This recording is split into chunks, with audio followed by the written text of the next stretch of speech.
آپ کے دلوں کی دھڑکن جناب محمد رسول اللہ صلی اللہ علیہ وسلم کی درجے قسمت۔ برادران اسلام، بزرگوں، دوستوں، پردہ نشین ماں بہن بیٹیوں، وطن عزیز میں آئے دن سیاسی اور مذہبی جماعتیں جو ہیں جلسے، جلوس، ریلیاں، لانگ مارچ، دھرنے، اس طرح کے پروگرام منعقد کرتے رہتے ہیں۔ ان احتجاجی مظاہروں اور ریلیوں، جلسے اور جلوسوں میں لوگ اپنی اپنی پارٹی کو، اپنی اپنی جماعت کو، اپنے اپنے گروہ کو سپورٹ کرنے کے لیے اپنے گھروں سے نکلتے ہیں۔ جتھوں کی صورت میں، گروہوں کی شکل میں، پھر اکٹھے ہو کے جو ان کا مشن اور منشور ہوتا ہے اس کے مطابق وہ چلتے ہیں۔ ان احتجاجی مظاہروں سے، احتجاجی جلسے اور جلوس اور ریلیوں سے، چاہے وہ مذہبی جماعتیں ہوں یا وہ سیاسی جماعتیں ہوں، ان کے اخلاق اور ان کے کردار کا پتہ چلتا ہے کہ یہ کس قسم کے لوگ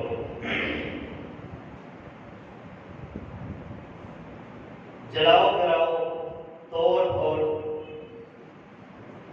مار کٹائی، افراتفری، چاہے سیاسی جماعتیں ہوں یا مذہبی جماعتیں، یہ دھرنوں اور ان ریلیوں اور ان جلسے اور جلوسوں کا مین پوائنٹ ہوتا ہے۔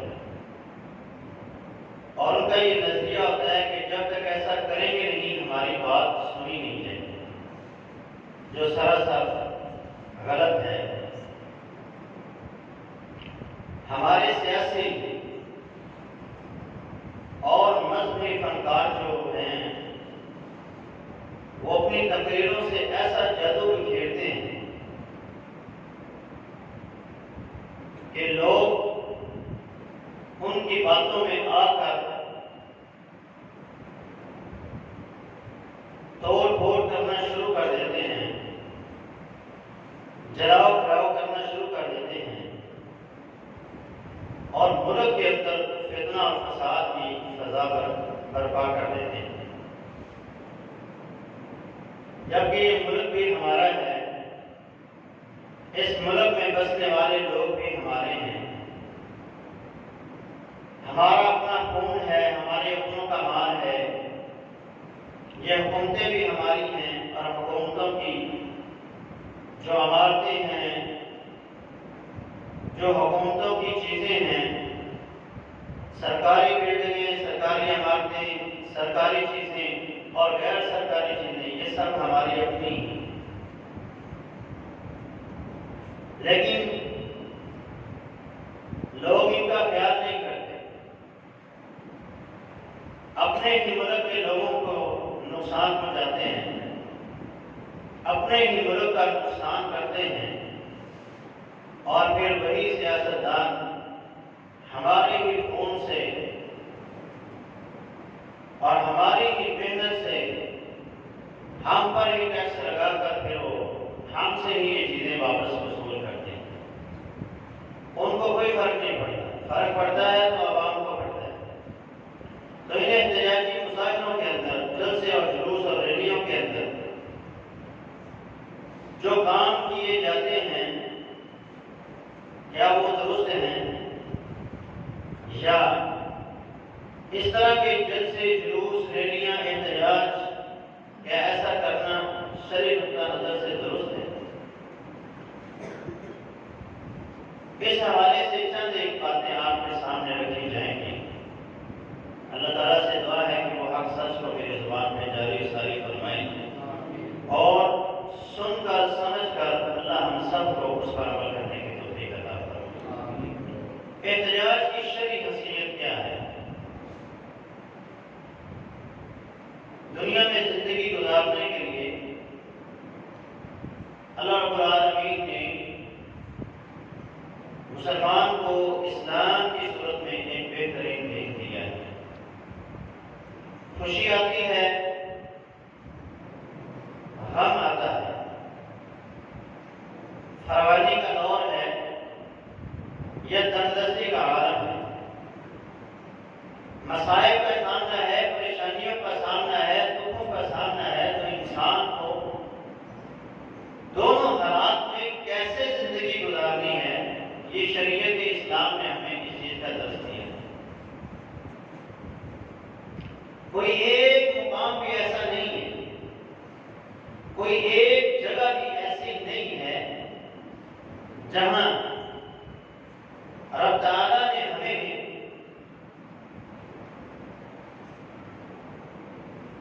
زندگی گزارنے کا کوئی طریقہ یا سلیقہ نہ بتایا۔ خوشی آتی ہے تو اسے شکر کرنے کی تلقین کی، غم آتا ہے، پریشانی آتی ہے تو اسے صبر کا دامن اختیار کرنے کا حکم دیا گیا۔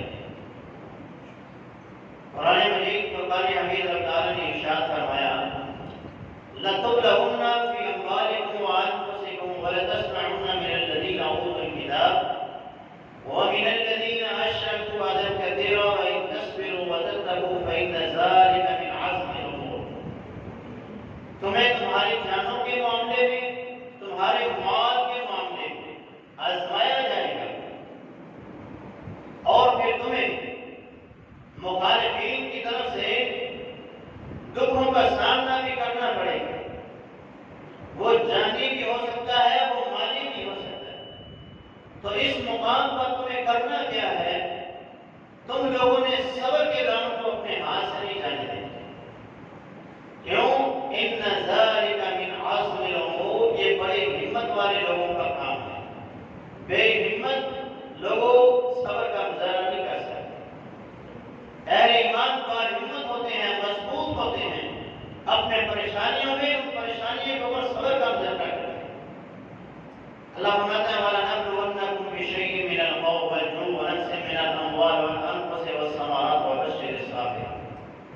ایسے ایمان والوں کے لیے اے میرے محبوب آپ یہ خوشخبریاں سنا دیجیے جو ہر مشکل کے اوپر، ہر پریشانی کا سامنا کرتے ہوئے صبر کا دامن اپنے ہاتھ سے جانے نہیں دیتے۔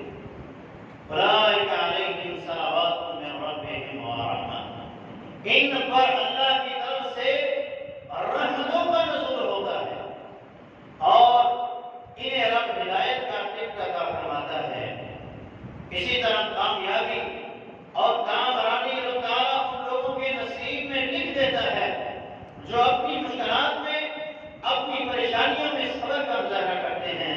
فرمایا ان الانسان لفی خسر، قسم ہے زمانے کی سارے کے سارے انسان خسارے میں ہیں سوائے ان لوگوں کے جنہوں نے ایمان قبول کیا، ہمارے سایہ کو اختیار کیا، اور اس کے بعد انہوں نے حق کی تلقین کی، سچ بات کا ساتھ دیا، سچ کے لوگوں کو تلقین کی، سچ کا درس دیا۔ وَتَوَاصَوْا بِالْحَقِّ وَتَوَاصَوْا بِالْمَرْحَمَةِ وَتَوَاصَوْا بِالصَّبْرِ وَتَوَاصَوْا بِالْحَقِّ وَتَوَاصَوْا بِالصَّبْرِ۔ حق کی تلقین کرتے ہوئے جب انہیں مشکلات کا سامنا کرنا پڑتا ہے اس وقت پھر وہ صبر کا مظاہرہ کرتے ہیں، صبر کے دامن کو اپنے ہاتھ سے نہیں جانے دیتے۔ ویسے لوگ کامیاب ہیں۔ اور رسول اللہ صلی اللہ علیہ وسلم نے فرمایا جب تمہارے معاملات میں جھگڑے آ جائیں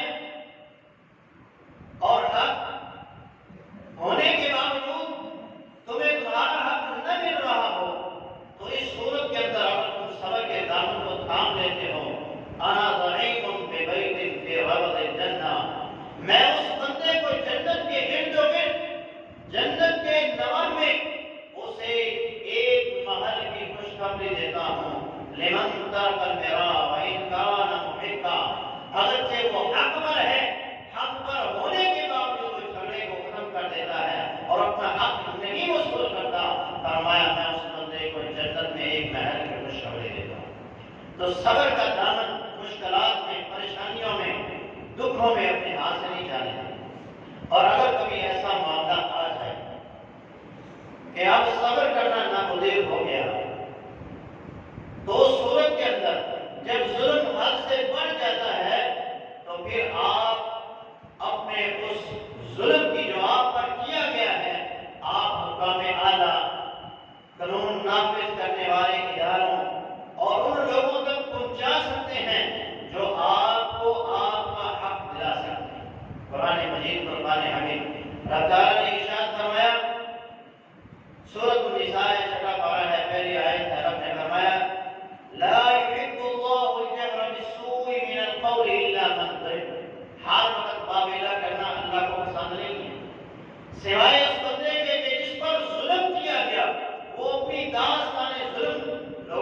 سامنے رکھ سکتا ہے اور لوگوں کے سامنے بیان کر سکتا ہے جو اس کو انصاف دلا سکتے ہوں یا اس کی مدد کر سکتے ہیں۔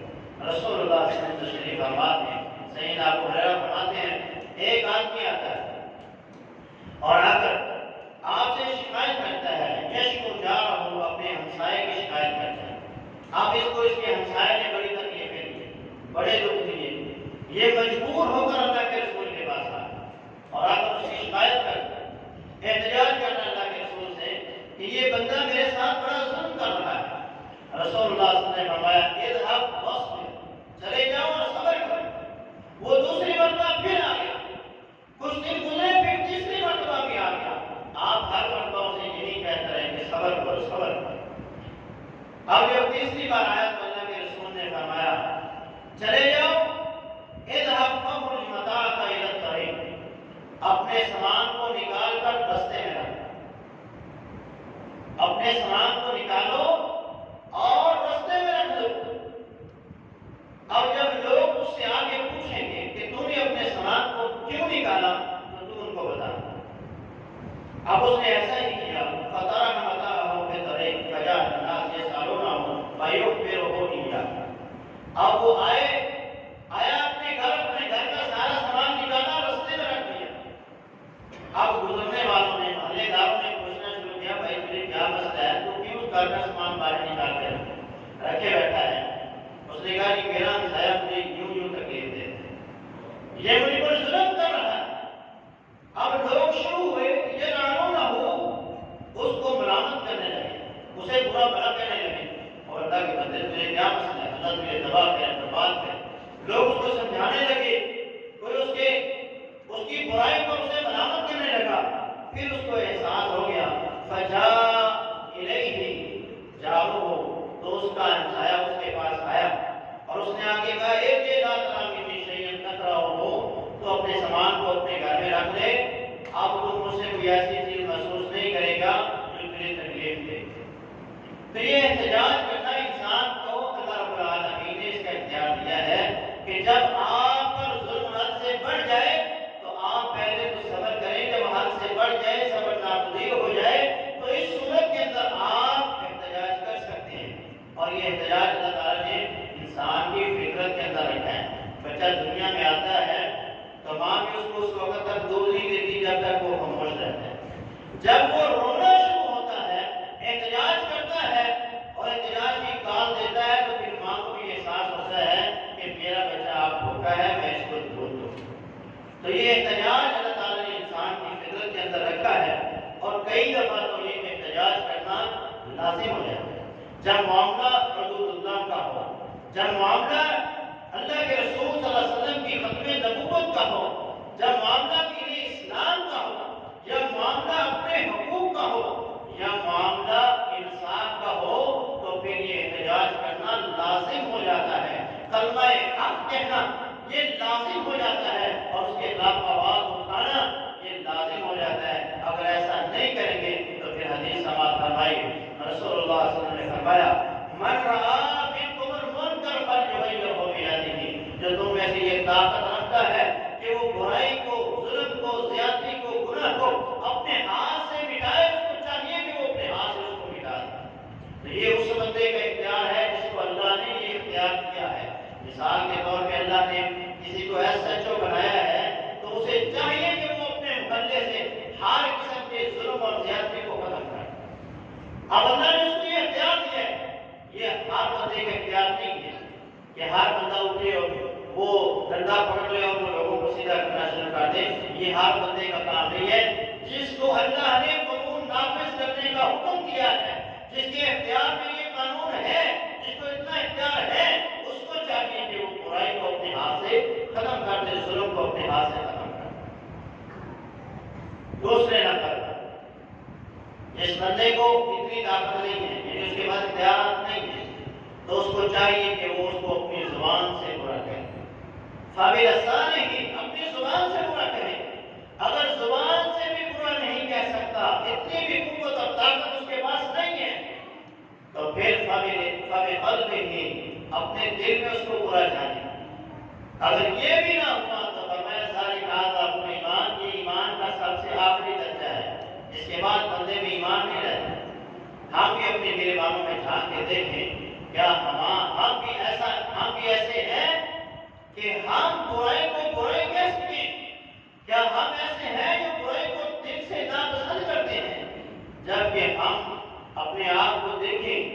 ہم میں سے اکثریت ایسے لوگوں کی ہے جو نماز پڑھنے کو پسند نہیں کرتے، جو روزہ رکھنے کو پسند نہیں کرتے، نیکی کے کاموں میں بڑھ چڑھ کر حصہ لینے کو پسند نہیں کرتے، جبکہ گناہوں کے کاموں میں وہ سب سے آگے آگے اور گناہ کو پسند کرتے ہیں۔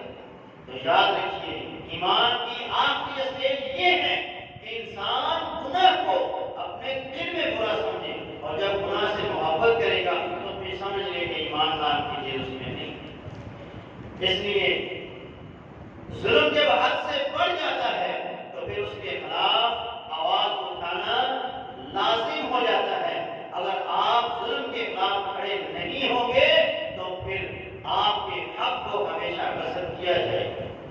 آپ جب تک اپنے حق کے لیے لڑیں گے نہیں، آپ کو آپ کا حق نہیں ملے گا۔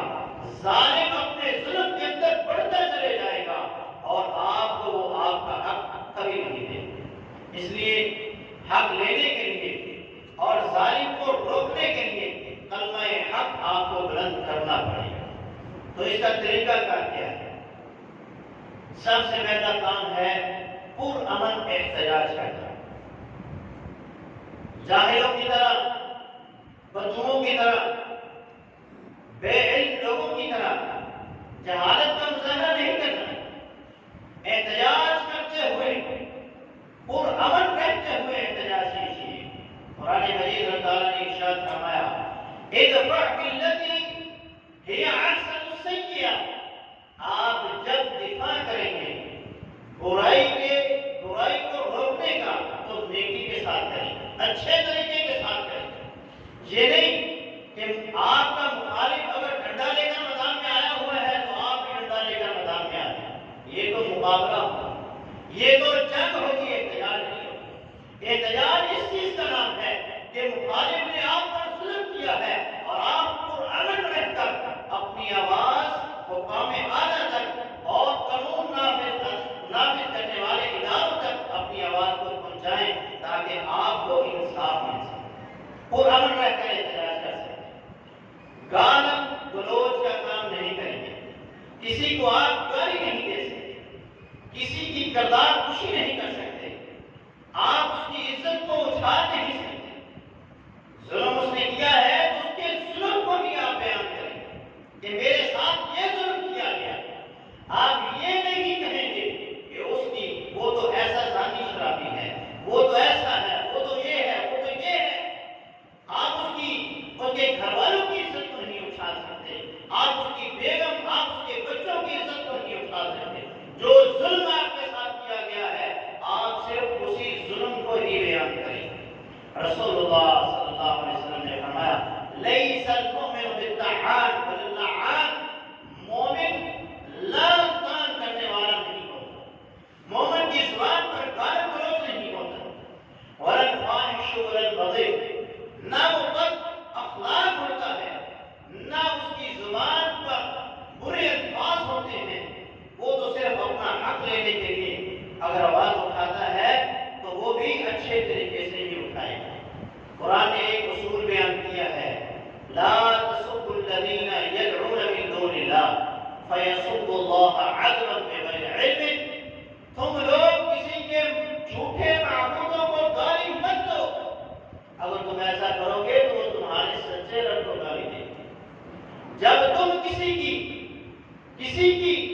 کے جرم کی بجائے اس کی ذات پر اٹیک کرو گے، جب تم کسی کے ظلم کی بجائے اس کے جرم کی بجائے اسے ہی کٹہرے میں کھڑا کرو گے تو پھر یاد رکھیے وہ آپ کو بھی اسی طرح ہی مخاطب کرے گا۔ جس طرح آپ اس کی عزت کو اچھالو گے اسی طرح وہ آپ لوگوں کی عزت کو، آپ کی عزت کو اچھالے گا۔ تو اس لیے مومن کو چاہیے کہ وہ اپنی زبان پر کنٹرول رکھے اور کبھی بھی اپنی زبان سے ناجائز ناحق کسی مسلمان کو تکلیف نہ دے، کیونکہ مومن کی یہ پہچان ہے المسلم من سلم المسلمون من لسانه ويده، مومن وہ ہوتا ہے جس کے ہاتھ سے، جس کی زبان سے دوسرا مسلمان محفوظ ہوتا ہے۔ اگر اس نے ظلم کیا ہے تو اس کا یہ مطلب نہیں ہے کہ آپ بھی اس کے اوپر ظلم کرنا شروع کریں۔ احتجاج کریں ضرور کریں مگر فساد نہ کریں، فساد نہ کریں۔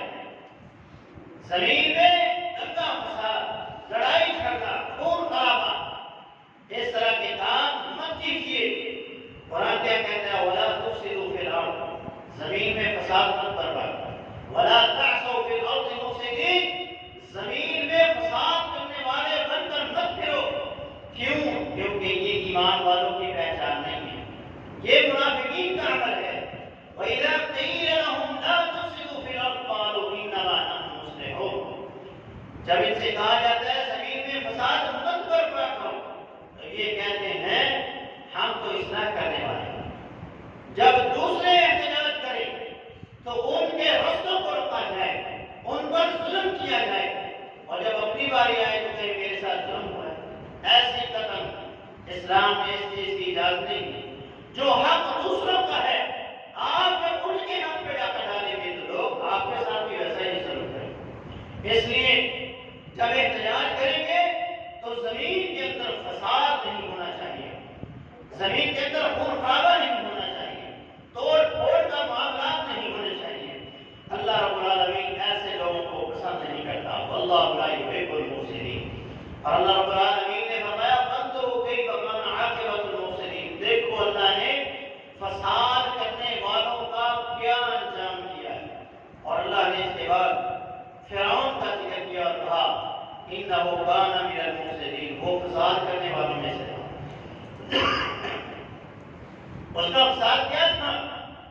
اس نے بنی اسرائیل کو اپنا غلام بنایا ہوا، جبرن ان کے اوپر حکمرانی کر رہا تھا اور ان کے بچوں کو ذبح کرتا، خون خرابہ کرتا، ان کی بچیوں کو زندہ رکھتا، انہیں غلامی کے اندر اس نے جھگڑا ہوا. یہ اس کا فساد تھا. اللہ نے انجام کیا دیا؟ سمندر میں اسے ڈبو کر غرق کر دیا اور لوگوں کی آنکھوں کے سامنے اس کا یہ انجام آ گیا. آج بھی اگر کوئی انسان اپنی حکومت کے نشے میں، اپنے اقتدار کے نشے میں، اپنے اختیارات کے نشے میں ایسا کام کرتا ہے تو اللہ اس کو دنیا میں نشان اول ضرور بناتا ہے. ہماری آنکھوں کے سامنے اس ملک پر ظلم کرنے والوں کا انجام ایسا تھا کہ وہ موت کے لیے کشتے تھے، انہیں موت آ جائے، تڑپ تڑپ کر مرے ہیں. یہ انجام ہے ان لوگوں کا جنہوں نے اس ملک کی عوام پر، اس ملک کی بچیوں پر، اس ملک کے اندر بسنے والے مسلمانوں پر ظلم کیا، ان کے خون کو بے رہی بہایا. اگر آج بھی کوئی ایسا کرے گا تو اس کے ساتھ رب تعالیٰ کا وہی اصول اور یہی معاملات اس کے ساتھ دہرایا جائے گا. فساد کیا ہے؟ کسی بھی مسلمان، کسی بھی غیر مسلم، کسی بھی سرکاری اور کسی بھی غیر سرکاری عمارت کو، کسی کی دکان کو یا کسی بھی مسلمان کی کسی بھی چیز کو پاکستان کے اندر احتجاج اگر آپ کر رہے ہیں تو آپ اپنے ساتھ رہنے والے ہر مسلمان ہو یا غیر مسلم ہو، اس کی عزت، اس کی جان، اس کے مال کے آپ محافظ ہیں، آپ اس کو نقصان نہیں پہنچائیں. آپ ان احتجاج کرنے والوں کو دیکھیں، کبھی ان ظالموں نے اپنے گھروں کو نہیں جلایا، کبھی انہوں نے اپنے گھروں کو نہیں جلایا، کبھی انہوں نے خودکشیاں نہیں کی. جب بھی یہ ظلم کرتے ہیں تو عام شہریوں پہ ظلم کیا جاتا ہے، سڑکوں پہ کھڑی گاڑیوں کو جلایا جاتا ہے، بسوں کو جلایا جاتا ہے، سرکاری اور غیر سرکاری عمارتوں کو آگ لگائی جاتی ہے. یہ اصل میں فتنہ اور فساد ہے جو زمین کے اندر یہ لوگ برپا کرتے ہیں. شریعت اسلام کو اس قدر سچی اور سچی ہمیں تعلیم دیتی ہے، یہ اصل میں لوگ مسلمانوں کو اور اسلام کو بھی بدنام کرتے ہیں. اسلام کی تعلیم کیا ہے؟ آپ میدان جنگ میں کھڑے، آپ کے سامنے کافروں کے کھیت ہیں، آپ کے سامنے کافروں کے باغ ہیں، ان کی املاک ہیں، آپ ان کو بھی نقصان نہیں پہنچا سکتے. آپ کے سامنے اگر بچہ آ گیا ہے تو آپ اس پہ ظلم نہیں کریں گے. کوئی عورت آ گئی ہے تو اس کو نہیں ماریں گے، کوئی بوڑھا آ گیا ہے تو اس کو نہیں ماریں گے، کسی نے دھیان ڈال دیا ہے اس کو نہیں ماریں گے. یہ اسلام ہے.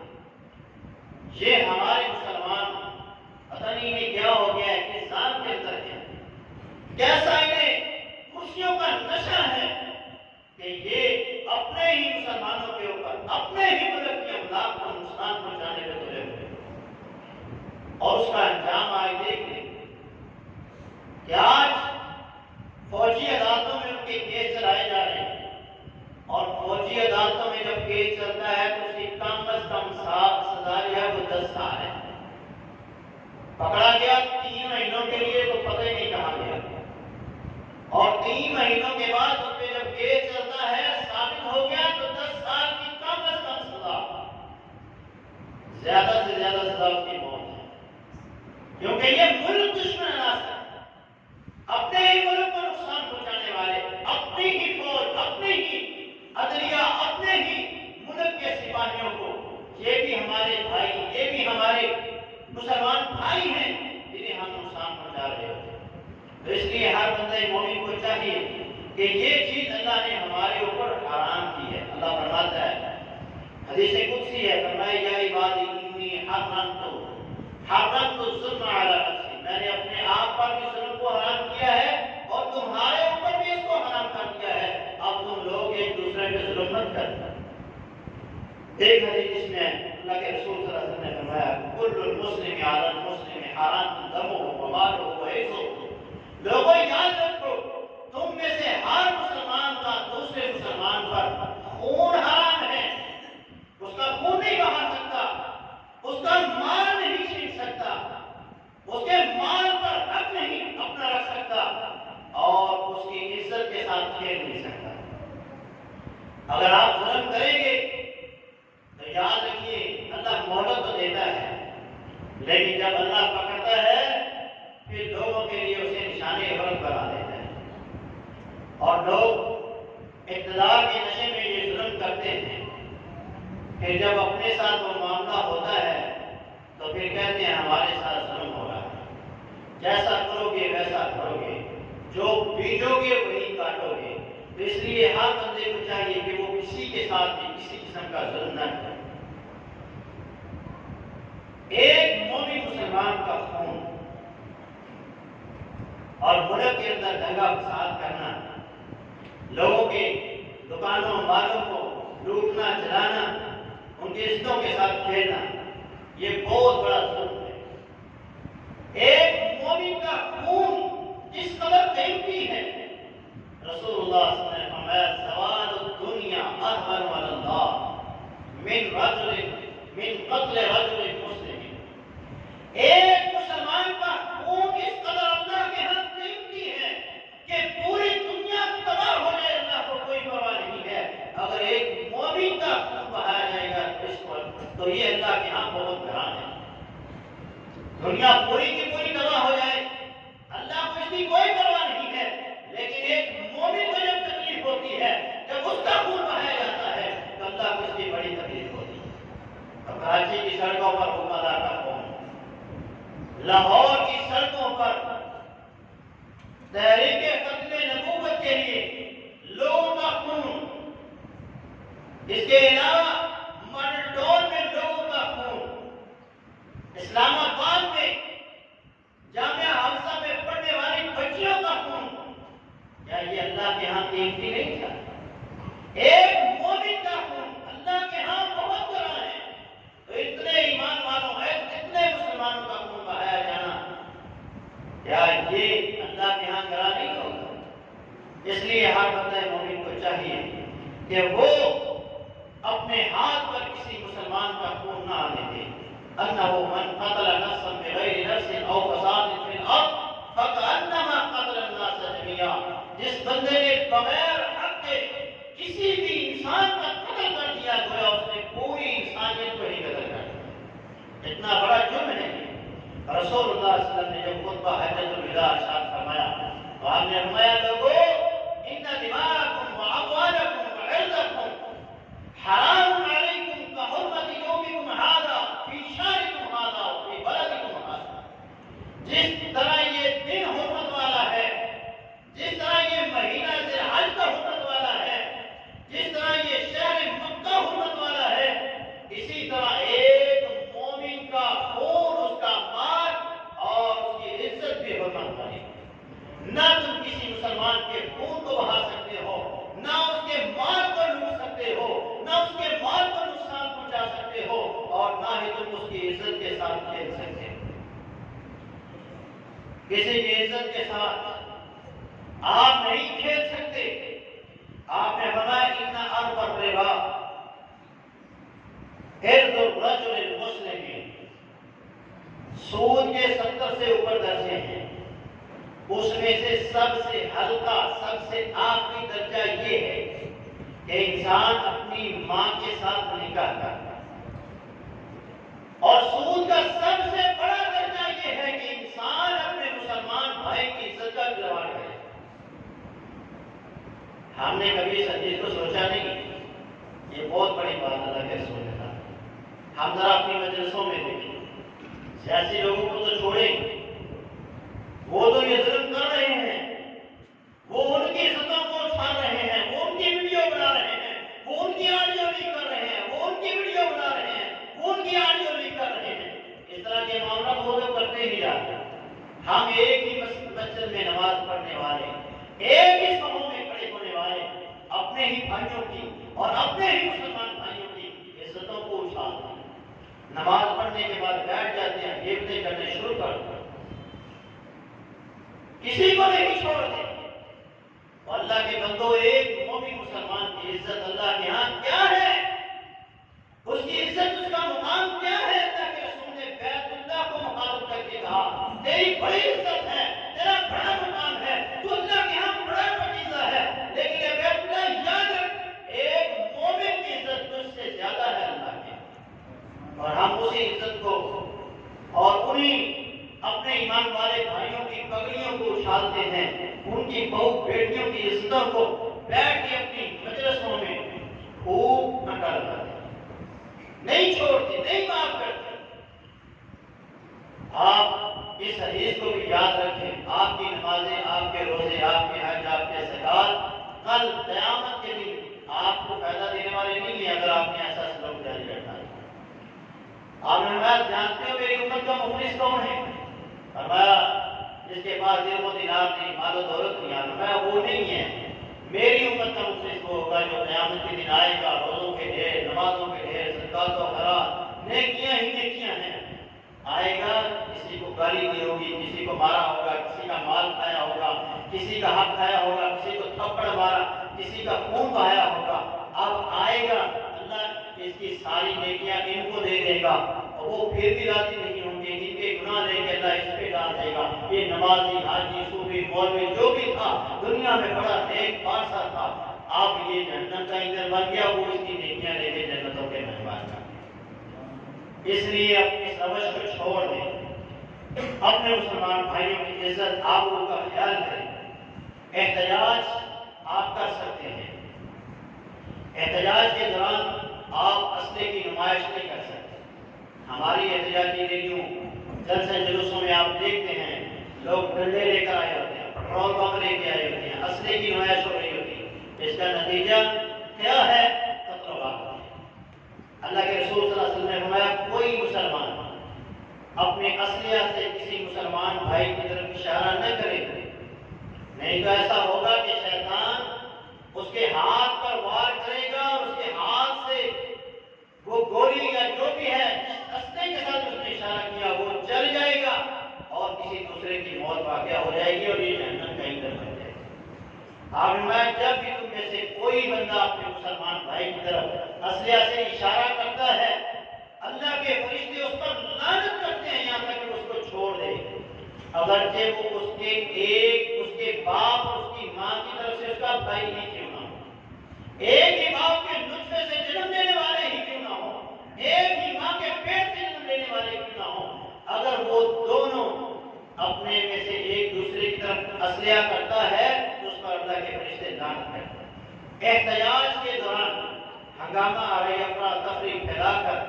دہشت کا ماحول برپا نہیں کرنا چاہیے اور کسی مومن مسلمان کو تکلیف نہیں دینی چاہیے۔ قرآن کہتے ہیں ان الذین فاتنوا المؤمنین والمؤمنات ثم لم یتوبوا فلہم عذاب جہنم ولہم عذاب الحریق، جن لوگوں نے مومنین کو، ایمان والوں کو تکلیف دی اور پھر اس کے بعد انہوں نے توبہ نہیں کی تو ایسے لوگوں کے لیے جہنم ہے اور دہتی ہوئی آگ ہے، جلتا ہوا عذاب ہے۔ اللہ ان لوگوں کو جنہوں نے دنیا میں کسی کو عذاب کے اندر مبتلا کیا، قیامت کے دن اللہ ان کو عذاب کے اندر مبتلا کرے گا۔ احتجاج آپ کر سکتے ہیں، لیکن احتجاج کے اندر آپ بغاوت کے اوپر اپنی عوام کو اکسا نہیں سکتے، اپنے ماننے والوں کو، اپنے ساتھ چلنے والوں کو بغاوت کے اوپر آپ آمادہ نہیں کر سکتے۔ قرآن کہتا ہے انصاف کے ساتھ قائم رہو، وَلَا يَجْرِمَنَّكُمْ شَنَآنُ قَوْمٍ عَلَىٰ أَلَّا تَعْدِلُوا اعْدِلُوا هُوَ أَقْرَبُ لِلتَّقْوَىٰ۔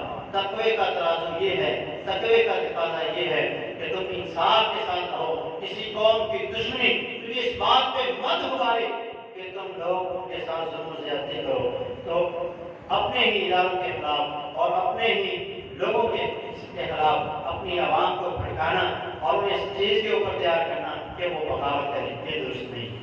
رستوں کو آپ بلاک نہیں کر سکتے۔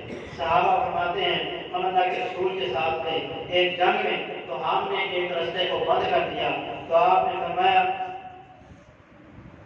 اس وقت فَلَيَّكَ النَّاسُ الْمَنَازِلَ وَقَطَعُوا الطَّرِيقَ، رستوں کو روک دیا، رستوں کو بلاک کر دیا، تو آپ نے فرمایا إِنَّ مَنْزِلَكَ مَنْزِلًا أَوْ قَطَعَ الطَّرِيقَ فَلَا جِهَادَ، اس بندے کا جہاد ہی نہیں ہوگا، اس بندے کی یہ کوشش بیکار ہے کہ جس بندے نے رستوں کو بلاک کر دیا، رستوں کو کاٹ دیا، رستوں کو منقطع کر دیا۔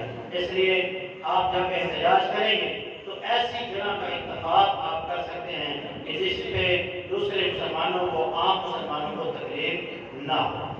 آپ اگر ایسا کریں گے، آپ رستوں کو بلاک کریں گے، تو اس کی صورت میں بیماروں کو تکلیف ہو سکتی ہے، عام مزدور جو دیہاڑی دار طبقہ ہے، جو لوگ صرف صبح کو جاتے ہیں، کماتے ہیں، پھر کھاتے ہیں، ان کی زندگیاں برباد ہو جائیں گی۔ اس لیے ایسا احتجاج جس میں مسلمانوں کو، عام لوگوں کو تکلیف ہو، وہ آپ کام نہیں کر سکتے۔